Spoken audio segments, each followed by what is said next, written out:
성도 여러분께 누군가가 왜 사느냐, 무엇을 위해 사느냐 그렇게 질문을 하면 여러분은 무엇이라고 대답하겠습니까? 나나 친구가 네 왜 살아? 뭘 위해 살아? 그렇게 물으면 우리 다나는 뭐라고 대답할까? 중요한 것은 우리가 생을 살면서 분명한 생의 목적이 있어야 된다는 거예요. 생의 목적이 없이 삶을 사는 사람은 참 불행한 사람이다. 그렇게 말할 수 있을 것입니다. 삶의 목적이 분명한 사람은 매사에 적극적이고 그리고 의욕이 있고 그리고 소망이 있고 그리고 지칠 줄 모르는 그런 정열이 샘솟게 된다는 것을 아마 경험해 보셨을 것입니다. 그러나 반대로 왜 사는지도 모르고 살아야 될 목적이 불분명한 사람, 그냥 죽지 못해서 나는 생을 산다 라는 사람은 정말 불쌍한 인생이 되고 말 것입니다.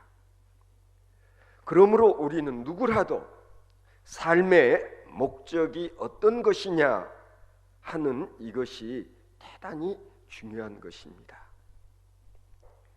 저는 그런 맥락에서 오늘 본문 말씀은 우리들에게 바로 이런 질문에 대한 나름대로의 해답을 주는 귀한 말씀이라고 생각합니다. 여러분 오늘 7절 본문을 한번 보시면은요, 우리 중에 누구든지 자기를 위하여 사는 자는 없고 자기를 위하여 죽는 자도 없다. 그렇게 기록되어 있지 않습니까? 이 말씀은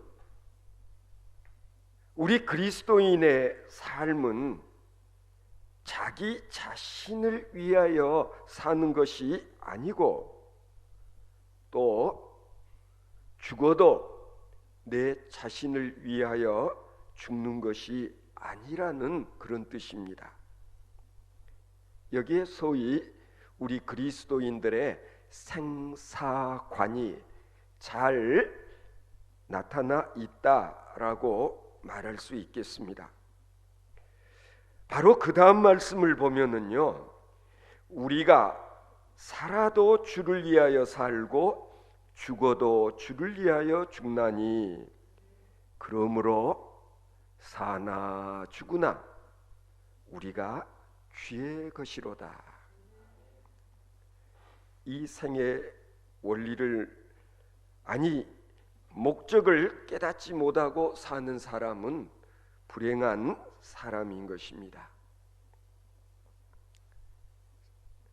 살고 죽는 것의 마지막 목적이 여기에 있지 않는 사람은 어떠할까? 이를테면 살아도 자기를 위하여 살고 죽어도 자기를 위하여 죽는 사람들 있습니다. 자기를 위해 살겠다고 안간힘 쓰는 사람, 이런 사람을 우리는 이기적인 사람이라고 그렇게 말을 합니다. 여러분 다 경험해 보시잖아요. 가령 직장에서나 아니면 어떤 공동체에서나 더불어 일을 하다 보면 항상 자기 것 먼저 챙기려는 사람 종종 있지 않습니까? 자기 입에 넣는 것을 먼저 챙기는 사람이 있는데요, 자신의 것은 절대로 손해 보지 않겠다는 식으로 삶을 사는 사람들 보면 좀 어떤 생각이 들어요? 좀 얄밉다, 얌체다, 그런 생각이 들지 않던가요? 자, 우리가 아침에 일어나면 다나 맨 먼저 뭐예요? 세수하죠. 그리고 여자들 경우는 화장이라는 것을 하지 않습니까? 분명히 오늘 또 교회 나오시기 전에 다들 한 번씩은 그래도 거울을 들여다 보셨을 것입니다. 하루 동안에 내가 내 자신을 보는 것은 거울 한 번 들여다 볼 때, 그 말고는 사실은 나는 내 자신을 볼 수 있는 시간이 없어요. 그럼에도 불구하고 왜 아침이면은 세수를 하고 화장을 하고, 그리고 오늘 저는 또 아침에 어떤 넥타이를 맬까? 나름대로 그래도 이 와이셔츠 색깔에는 이 넥타이가 어울릴 것 같다. 그리고 이렇게 메고 나왔는데요. 내가 이런 데 신경을 쓰는 이유, 누구를 위한 것인가? 다나, 누구를 위한 것일까? 다른 사람들 보기에 좋으라고, 다른 사람들이 보았을 때에 기분 좋게 하도록 하기 위해서 내가 나름대로 소위 이런 식의 코디라는 것도 한다. 옷을 이렇게 입고 전체적으로 그래도 다른 사람들에게 좀 아름답게 멋있게 보이려고 노력을 하는 것은, 이건 온전히 나를 위한 것이 아니라 다른 사람들을 배려하기 때문이라는 것 아닙니까? 결국에는 내가 생활을 해가는 과정에서 남을 의식하고 남을 배려하고, 아니 다른 사람들을 기분 좋게 하기 위해서 소위 메이크업이라는 것도 하고, 그리고 헤어스타일도, 머리도 매만지는 그런 일들, 이거 다 나 좋기 위해서가 아니라 내 주변 사람들 기분 좋게 하기 위한 노력들인 것이에요. 우리가 삶을 살면서 이러한 목적, 이런 삶의 목표가 분명히 있느냐 없느냐에 따라서 행복할 수도 있고 불행할 수도 있는 거예요. 가끔은 그런 생각도 하죠. 내가 먹고 싶을 때 먹고 내가 쓰고 싶은 대로 쓰고 사는 이것이 행복한 삶이다. 그렇게 생각할 수도 있어요. 그러나 이런 행복은 잠깐에 지나지 않습니다. 여러분 경험해 보셨을 거예요. 나는 못 먹어도 자식들 먹일 수 있을 때 정말 기쁩니다. 내가 정말 사랑하는 사람이 뭔가를 맛있게 잘 먹는 것을 보면 정말 내 마음속에 진짜 기쁨이 샘솟는 그런 경우들, 우리 어머니들, 우리 부모들은 다 경험해 본 일들 아닙니까? 내가 먹는 기쁨과는 차원이 다른 그런 기쁨이 바로 여기에 있다라는 거예요. 나는 좀 잘 못 입어도 내 자식들만은 그래도 번듯하게 잘 입히고 싶은 마음, 이게 부모님들의 마음인 것입니다. 우리가 세상을 살면서 바로 이런 기쁨을 추구하는 그런 삶을 산다고 하는 것, 어쩌면 이것이 우리 그리스도인들의 삶이 아닐까. 왜요? 바로 그런 삶이 그리스도의 삶에 근접해 가는 삶이기 때문에 그런 것입니다. 우리는 왜 사냐? 누군가를 위해서 살 때 진정한 기쁨과 그리고 삶의 보람과 의미를 찾게 된다는 사실을 우리가 명심할 필요가 있는 것입니다.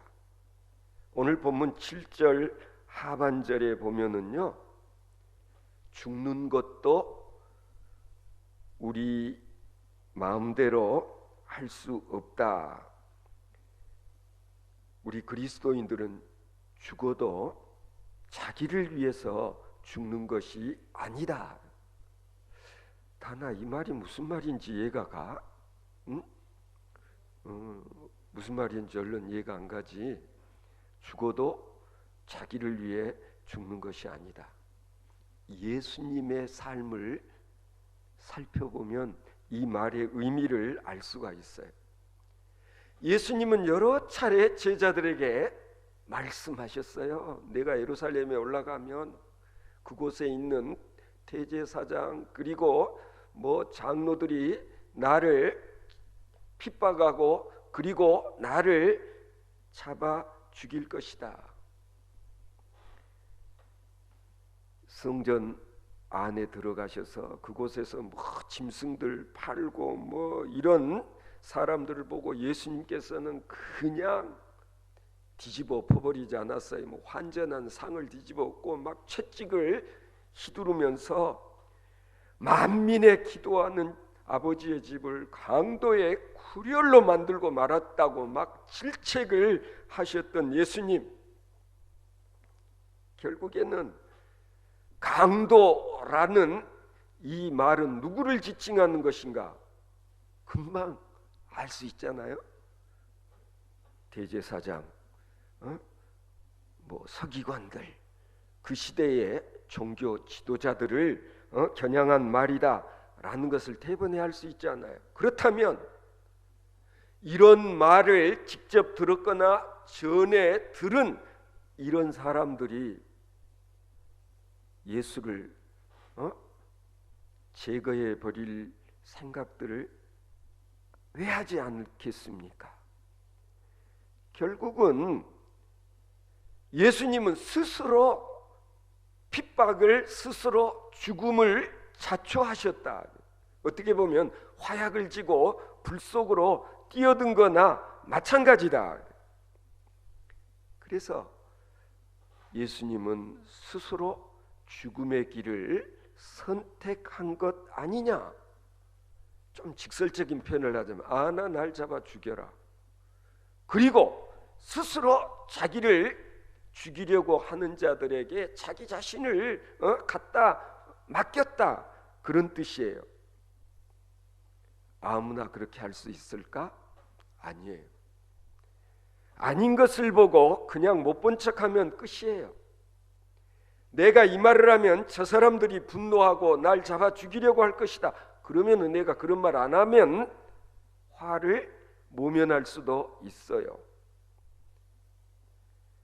결정적인 순간에 그냥 양심은 허락하지 않지만 꼭 하고 싶은 말이 있어도 그냥 침묵해버리면 이런 위험을 당하지 않을 수도 있다는 얘기죠. 대체적으로 보면은요, 한 번만 그냥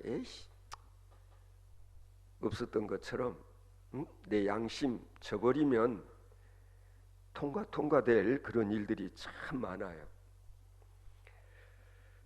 초대교회 교부였던 폴리갑이라는 분에게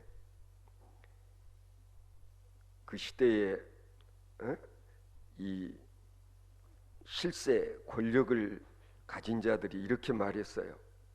당신 거짓말이라도 좋으니 하나님을 부인하는 말 딱 한 번만 하시오. 그러면 당신 우리가 살려주겠소. 그러자 이 폴리캅이 뭐라고 말했느냐? 아닙니다. 하나님께서는 내 80평생에 내게 한 번도 거짓말을 한 적이 없으신데 내가 어찌 한 목숨 살기 위해서 거짓말을 할 수 있겠습니까? 그렇게 말을 하고 결국에는 화형에 처해지는 길을 선택했다는 유명한 일화 아마 들어보셨을 거예요. 자, 그렇다면 폴리캅이라고 하는 이 사람은 자살인가? 타살인가? 왜 안 죽을 수도 있었는데 해유아는 그들의 말을 듣지 않았기 때문에 죽임을 당했으면 일종의 이거 자살 아닐까? 아니, 다른 사람에 의해서 죽었으니까 타살? 그러나 우리는 폴리캅 감독 같은 이의 죽음을 순교라고 부르죠.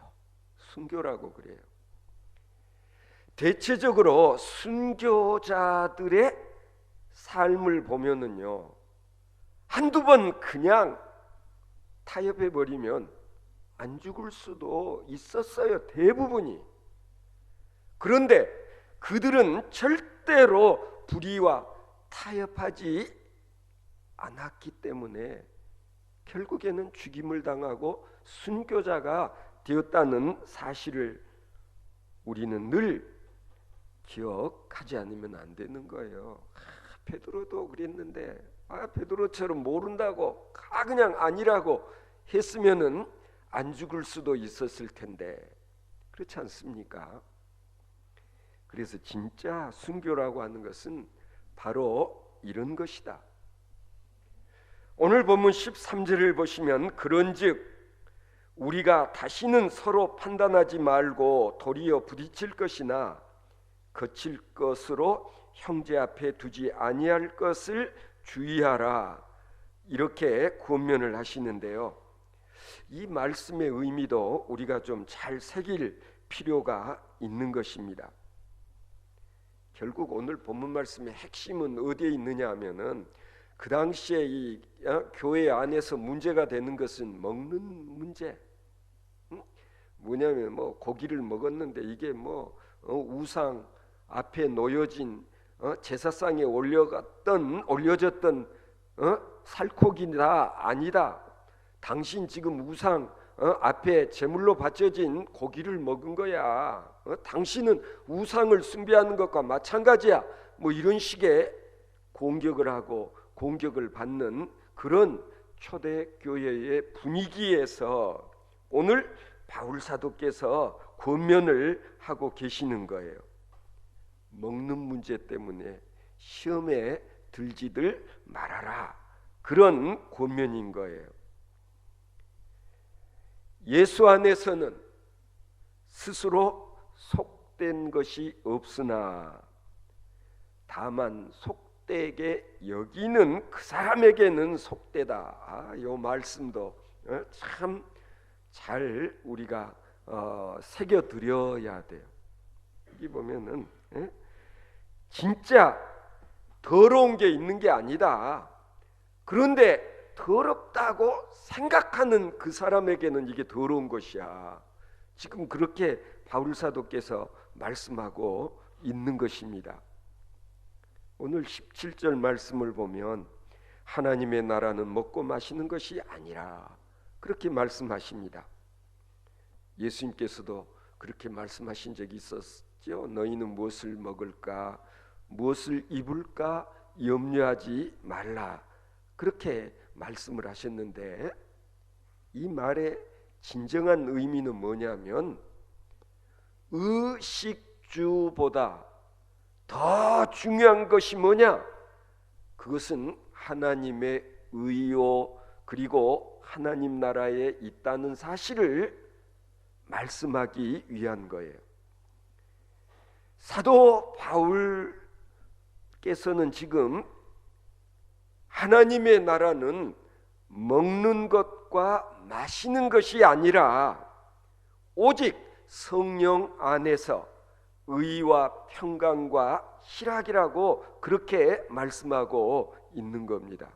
여러분, 하나님의 나라, 하늘나라, 그것은 언젠가 우리가 장차가게 될 우리의 본향, 천국, 천당, 그 하나님의 나라이기도 하지만 때로는 우리가 살아가고 있는 우리의 이 삶의 자리가 하나님 나라가 되게 만드는 일도 우리에게 주어진 사명이에요.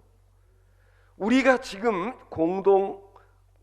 공동체로서 신앙생활을 함께하고 있는 이곳이 땅 위에서 경험할 수 있는 하나님의 나라가 되게 해야 되는데, 그렇죠? 그런데 너희들 보니까 아니네. 아니야. 교회가 하나님의 나라가 아니야. 뭐 먹는 문제 가지고 옥신각신 다투고 막 비난하고 정죄하고 하는 이것은 니들이 뭘 몰라도 너무 잘못 모르고 있는 거야.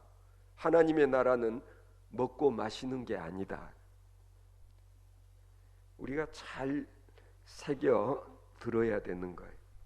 가끔은 교회 안에서 별것도 아닌 걸 가지고 막 문제라고 떠드는 사람들이 있어요. 제가 설교하면서도 여러 번 말한 기억이 있습니다. 문제도 문제 삼지 않으면 문제가 되지 않아요. 그러나 문제 같지 않는 것도 누군가가 문제를 삼으면 이게 뭐가 돼요? 문제가 되는 거예요. 그래서 저는 제일 싫은 사람, 제가 진짜 지금까지 목회하면서 제일 싫은 사람, 만나기만 하면 우리 교회는 이것도 틀렸고 저것도 틀렸고 우리 교인 중에 누구 뭐 이 사람들 뭐 교인도 아니라고 막 그렇게 말하는 분을 보면 참 아닌데 그러잖아요. 그리고 정말로 저 앞에서 막 교인 흉을 보면은요, 문득 내 마음속에서 그런 생각이 들죠. 이분은 나 없는 자리에서 나도 이런 식으로 이야기하지 않을까. 정말 어리석은 사람, 바로 이게 제일 어리석은 짓이다. 그래서 정말 내 주위의 형제 자매들을 편하게 만들어줘야지. 자꾸만 불편하게 만드는 그런 일들은 이게 바람직하지 않다. 지금 그걸 바울 사도께서는 강조를 하고 계세요. 여기 보면 15절에 만일 음식으로 말미암아 내 형제가 근심하게 되면 이는 내가 사랑으로 행하지 아니함이라. 그리스도께서 대신하여 죽으신 형제를 내 음식으로 망하게 하지 말아라. 정말 지혜로운 말씀 아니에요? 예수님은 자기 생명을 희생시켜서 저 사람을 구원했는데 너는 그냥 뭐 고기 덩어리 하나 먹고 안 먹는 걸 가지고 예수님이 구원해낸 저자를 망하게 만들고 있다. 얼마나 무시무시한 경고의 말씀입니까? 예수님은 내 형제를 위하여 생명을 바치셨는데 너는 그 먹는 것 가지고 저 형제를 시험에 빠뜨리게 되고 마음 상하게 하고 있다는 걸 왜 모르느냐. 그래서 저는 그렇게 생각해요. 우리가 교회 안에서 주초 문제, 술 마시고 담배 피우는 이런 문제, 천국은 술 먹고 담배 피고 안 마시고 안 피고 이것으로 천국 여부가 결정되는 거 아니라는 거죠. 그건 지극히 지엽적인 건데 지금도 오늘날에도 그런 문제를 가지고 다른 사람들을 평가하고 판단하고 그런 문제나 똑같은 거예요. 지금 오늘날 그렇잖아요. 물론 예수 믿는 사람들은 술도 안 마시고 담배도 안 피고 그런다고 다 사람들이 알고 있으니까 우리가 그런 경건한 성별된 삶을 사는 것은 바람직해요. 우리가 그런 노력을 해야 돼요. 그러나 지금 당장 술 못 끊고 담배 못 끊는다고 해서 이런 사람은 교회 와서는 안 된다. 마치 이런 사람은 구원받지 못할 자인 것처럼 말을 해서 교회 안의 분위기를 흩뜨리는 그런 문제를 지금 지적하고 있는 거예요. 중요한 건 뭐냐? 상대방의 입장을 배려하는 일. 그래서 바울 사도는 진짜 참 대단한 어르신이에요. 기준이 뭐냐? 내가 먹어서 덕이 되지 않으면 안 먹고, 내가 이 자리에서는 마시는 게 전체 분위기를 봐서 덕이 될 것 같다. 그러면은 그때는 마신다는 얘기. 기준이 뭐냐? 덕이 되면 먹고 마시고, 덕이 안 될 것 같다 싶으면 안 먹고 안 마시는 게 좋다라는 걸 지금 바울 사도께서 가르쳐 주고 있는 거예요. 적어도 그리스도를 섬기는 자는 하나님께 기뻐하심을 받을 그런 사람이 되어야 한다라는 거예요. 가끔 우리가 신앙생활 한다는 걸 이유로, 핑계로, 가령 예를 들어서 가정 살림 하는 걸 등한히 한다든지 소홀히 한다든지. 그래서 저는 이전부터도 여전도회 같은데 뭐 원래 때 설교를 해달라고 그러면 그런 얘기 참 자주 했네요. 가령 집안은 엉망으로 해놓고 교회 나와서 막 봉사한다고 막 그러면 신랑이 좋아하겠냐? 혹시 그런 일들로 시험에 드는 경우도 있지 않겠냐? 그래서 가정에서 해야 할 일들을 온전히 하고 나서 교회 와서도 봉사하고 그리고 활동을 하는 게 옳다. 그렇지 못하면 하나님께 욕을 돌리는 것이 된다. 가령 가정생활이 기쁘고 즐겁고 행복하지 못한다면 뭔가 신앙생활에도 문제가 있는 것 아니냐? 하나님이 기뻐하시는 사람은 사람들에게도 인정을 받고 기쁨을 줄 수 있는 사람이어야 한다. 교인들이 세상 사람들로부터 욕을 얻어 먹는 일들, 오늘날 요즘 참 이게 문제잖아요. 교회가 세상을 걱정하는 게 아니라 세상이 교회를 걱정을 하네. 요즘에도 지금 그렇잖아요. 제대로 신앙생활하면 세상 사람들로부터도 인정을 받아야 돼. 박수를 받아야 돼. 칭송을 받아야 맞다라는 거예요. 그런데 보면은 막 별것도 아닌 걸 가지고 막 싸우고 하니까 아이고 예수 믿는 것들, 예수 믿는다는 것들, 교회 다닌다는 사람들 하여튼 말만 잘하고 그리고 실제로 들여다보면 막 들리는 거 보면 지그들끼리 싸우고 막 나 저런 교회에 저런 그 안 믿는다, 안 믿고 싶다. 결국은 우리들의 행동거지로 인하여서 세상 사람들이 오히려 걸림돌이 된다면 분명히 내 신앙생활에 문제가 있는 것이다. 그래서 중요한 게 뭐냐? 덕을 세우는 일에 힘쓰라.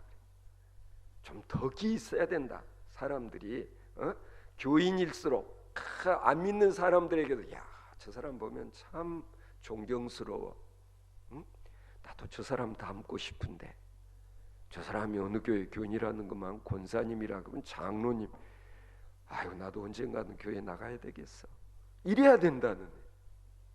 그러니까 진짜 그리스도인들은 안 믿는 사람들 눈에도 옳고 그리고 바르고 그리고 본받고 싶은 그런 삶을 살아야 된다. 그런 뜻이에요.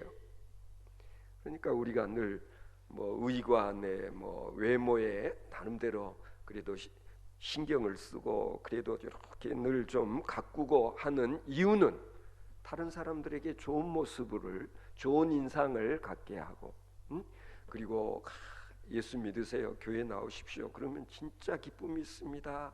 그리고 진짜 행복한 삶을 살게 됩니다. 자신 있게 말할 수 있어야 되고, 아니 말 안 해도 다른 사람들이 보고 부러워할 수 있는 그런 덕을 우리가 세워야 한다. 우리가 때로는 그러잖아요. 진짜 내가 너를 사랑을 한다면, 누군가를 사랑하면은요, 사랑하는 사람이 모든 것이 다 좋게 보여요. 좋아 보여요. 마음에 들어요. 그렇지 않습니까? 우리가 낳은 자식들을 키울 때 내 자식이니까, 심지어는 애들이 먹다 남긴 밥을 먹어도 전혀 그렇잖아요. 코를 흘려도 더럽지도 않고, 기저귀를 만져도 냄새가 역겹지 않는 이유는 내가 사랑하니까. 그래서 우리가 정말 누군가를 사랑한다면, 그렇죠? 우리는 모든 것을 참을 수 있고, 그리고 정말 상대방을 위해서 내 자신을 죽일 수 있는, 그게 바로 그리스도께서 우리에게 본을 보여주신 것이다. 그래서 오늘 본문 8절에 말씀대로 우리는 사나 죽으나 주의 것이기 때문에 주의 뜻대로 삶을 사는 것, 합당하게 살게 되면 덕이라는 게 쌓이게 마련이다. 우리 교회 안에서도 우리는 끊임없이 덕을 세우는 일로 인해서 교회가 늘 화평하고 웃음꽃이 피고, 그리고 우리들의 가정도 마찬가지로 우리가 이런 삶을 살려고 노력을 하기 까닭에 교회 같은 가정 같은 교회가 되어지는 그런 놀라운 일들이 있게 되기를 바랍니다.